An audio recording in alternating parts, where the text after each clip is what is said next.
le fait que les députés se sont votés à eux-mêmes une amnistie, un délai de prescription de 12 ans, alors qu'avant il n'y en avait pas. Donc c'était imprescriptible. La corruption des députés, le fait d'avoir volé dans la caisse était imprescriptible. C'est-à-dire que même s'ils se cachaient bien, découvert même 20 ans après, ils pouvaient aller en prison. Et quand ils disent 12 ans, ça veut dire que s'ils arrivent bien à se planquer pendant 12 ans, après ça, ils n'ont plus rien à craindre. Bon, le fait que les députés se votent eux-mêmes cette espèce d'amnistie, ça te fait bouillir, monter dans les tours, te hérisse le peu de cheveux qui te reste sur la tête.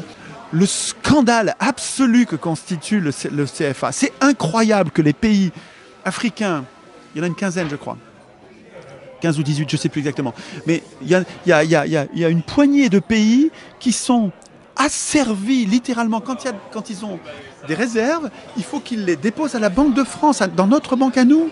Ils sont complètement infantilisés. C'est un bon programme, à part quelques vrais reproches sur la monnaie publique. Je trouve que c'est mou du genou.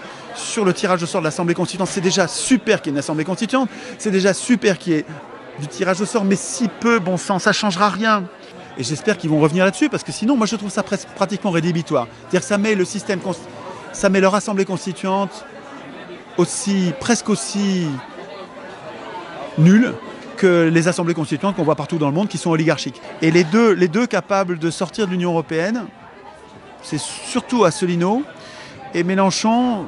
Ils sont vraiment mous du genou quand ils disent plan A, plan B, ça ressemble à Tsipras, ça me fout les jetons, j'ai l'impression qu'on va se faire tsiprasiser. Et quand je parle avec un royaliste, je ne deviens pas royaliste, évidemment.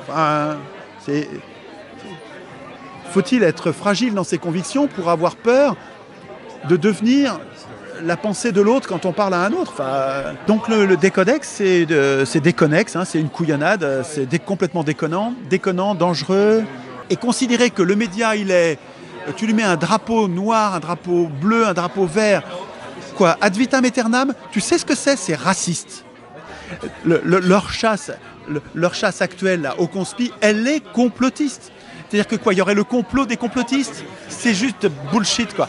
C'est une impasse politique. C'est George Orwell, c'est 1984, c'est un projet totalitaire avec un ministère de la vérité qui dit, lui dit vrai, et lui, ils disent faux, et il faut les museler.